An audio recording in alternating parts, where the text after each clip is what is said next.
Assalamualaikum warahmatullahi wabarakatuh.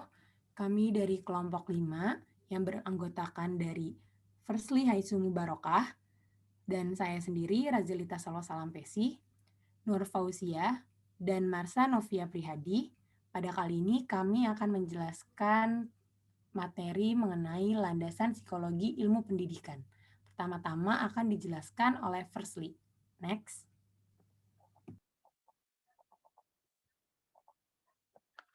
Ya, yang pertama yaitu pengertian psikologi dan cabang-cabangnya.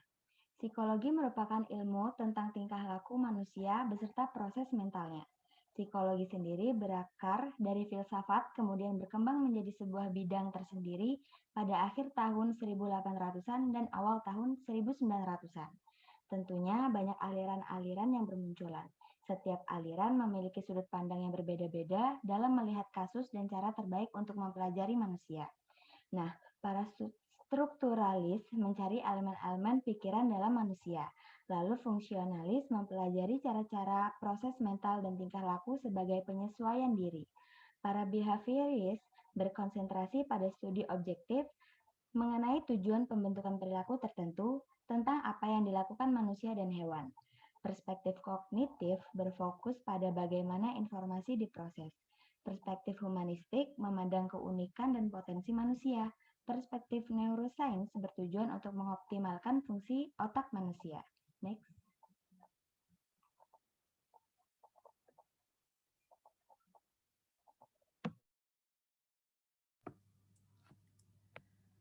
Terdapat berbagai peran psikologi pendidikan dalam pengembangan ilmu pendidikan. Yang pertama, peran terhadap pengembangan kurikulum. Nah, di Indonesia sendiri kita menggunakan KTSP yang berlandasan kurikulum berbasis komputer. Tujuan yang dicapai oleh peserta didik yang mencakup berbagai aspek, ya, seperti pengetahuan, keterampilan, dan nilai-nilai dasar untuk melakukan sesuatu dapat dinyatakan dalam indikator kajian psikologi pendidikan dalam KTSP sendiri.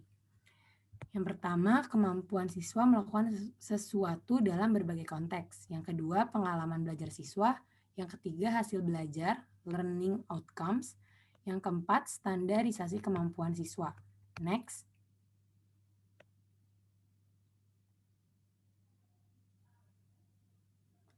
Yang kedua adalah peran psikologi pendidikan terhadap sistem pembelajaran.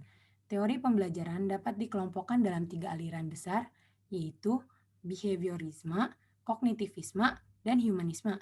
Teori-teori tersebut telah memberikan sumbangan yang signifikan dalam proses pembelajaran dan dalam merubah perilaku siswa. Prinsip-prinsip yang melandasi kegiatan pembelajaran antara lain mempunyai tujuan. Tujuan itu harus berhubungan dengan kebutuhan hidupnya. Mengalami perubahan yang relatif permanen, diperlukan pengalaman dan pemahaman, dan diperlukan kemauan. Next.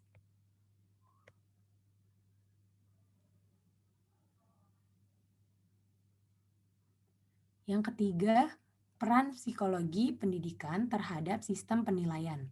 Penilaian pendidikan merupakan salah satu aspek penting dalam pendidikan guna memahami seberapa jauh tingkat keberhasilan pendidikan. Melalui kajian psikologis, kita dapat memahami perkembangan perilaku apa saja yang diperoleh peserta didik setelah mengikuti kegiatan pendidikan atau pembelajaran tertentu. Di samping itu, kajian psikologis telah memberikan sumbangan nyata dalam pengukuran potensi-potensi yang dimiliki oleh setiap peserta didik, terutama setelah dikembangkannya berbagai tes psikologis, baik untuk mengukur tingkat kecerdasan, bakat, maupun kepribadian individu lainnya. Next.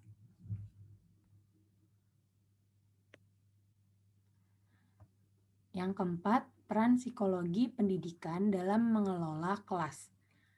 Pengelolaan kelas menurut Slavin adalah metode yang digunakan untuk mengatur berbagai kegiatan di kelas, pembelajaran, struktur fisik, dan kegiatan lain untuk mengatur waktu secara efektif dan menciptakan lingkungan belajar yang produktif serta menyenangkan dengan meminimalkan permasalahan perilaku dan gangguan yang lain.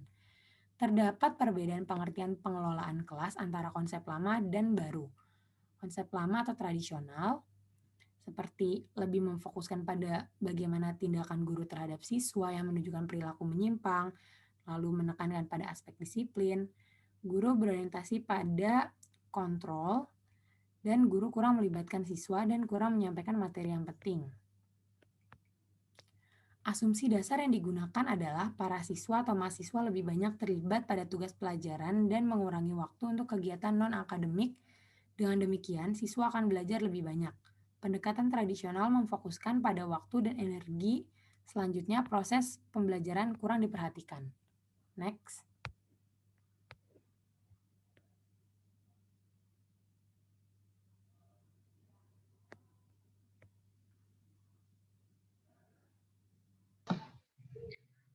Selanjutnya ada analisis ilmu pendidikan dalam kaitan dengan psikologi. Driyarkara menyebutkan bahwa ilmu pendidikan adalah pemikiran ilmiah tentang realitas yang kita sebut mendidik dan dididik. Pemikiran ilmiah ini bersifat kritis, metodis, dan sistematis.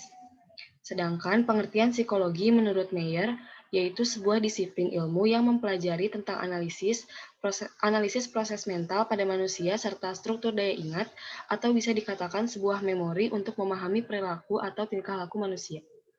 Jika dilihat dari kedua pengertian tersebut, terdapat hubungan antara keduanya, di mana disebutkan pendidikan adalah pemikiran ilmiah tentang realitas yang kita sebut mendidik dan dididik, dan di pengertian psikologi disebutkan bahwa psikologi mempelajari atau memahami tingkah laku manusia. Tujuan dari mendidik adalah membimbing atau menuntun seseorang ke arah yang benar atau ke arah yang baik sehingga terbentuklah karakter seseorang. Karakter seseorang juga dapat dianalisis oleh cabang-cabang ilmu psikologi. Jadi, ilmu pendidikan tidak dapat dipisahkan dengan ilmu psikologi karena saling berkaitan atau berhubungan.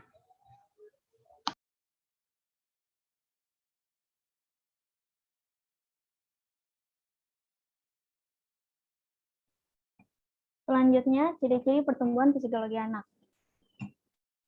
Psikologi masuk ke dalam dunia pendidikan untuk lebih membantu para pendidik agar bisa memahami kondisi psikologis peserta pendidiknya.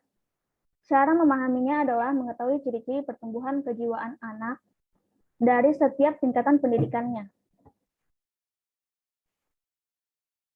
Ciri-ciri pertumbuhan kejiwaan anak telah dijabarkan oleh Syam dan kawan-kawan dari setiap tingkatan pendidikannya, mulai dari masa taman kanak-kanak hingga masa dewasa. Yang pertama, anak taman kanak-kanak atau TK. Memiliki kemampuan melayani kebutuhan fisik secara sederhana, sudah bertumbuh, contohnya seperti ingin makan sendiri. Yang kedua, mulai mengenal kehidupan sosial, contohnya seperti berteman dengan anak seusianya.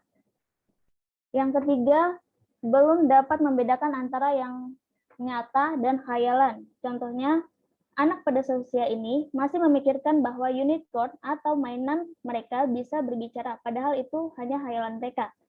Yang kedua, anak sekolah dasar atau SD. Pertumbuhan motorik dan fisik maju pesat. Contohnya dapat memahami apa yang diajarkan dan badan mereka semakin membesar. Yang kedua, ketergantungan pada orang dewasa semakin berkurang. Contohnya seperti makan tidak lagi disuapi oleh kakak ataupun orang tua. Yang ketiga, kemampuan berpikirnya masih dalam tingkat persepsional dan lain-lain. Yang ketiga, anak sekolah menengah, SMP atau SMA. Bertambahnya kemampuan berkomunikasi dengan orang lain, contohnya dapat menjelaskan kepada orang lain ataupun public speaking-nya semakin berkembang. Yang kedua, bertumbuhnya kemampuan untuk membuat keputusan sendiri, contohnya memilih jalan untuk masa depannya, seperti minat pekerjaan. Dan yang ketiga, bertumbuhnya pengertian tentang konsepsi moral dan nilai-nilai. Contohnya, semakin mengetahui sopan dan santun di muka umum.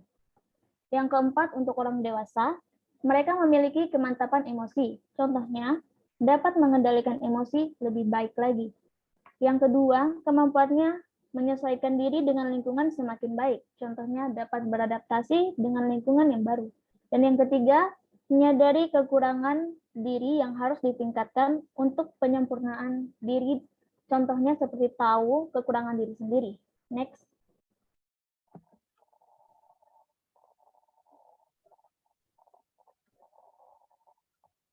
Yang terakhir yaitu cabang-cabang ilmu pendidikan. Direktorat Jenderal Pendidikan sejak tahun 1986 telah membentuk 13 perhimpunan ilmu antara lain ilmu pendidikan, kedokteran, hukum, ekonomi, termasuk psikologi sendiri. Tujuan perhimpunan ini mengembangkan dan memberikan masukan terkait permasalahan di bidang pendidikan. Tugasnya mengembangkan ilmu pendidikan, memberikan rekomendasi pembentukan program studi. Next.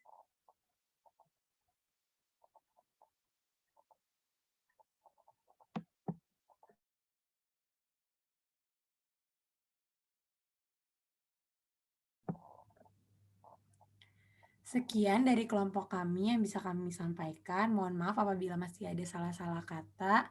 Wassalamualaikum warahmatullahi wabarakatuh.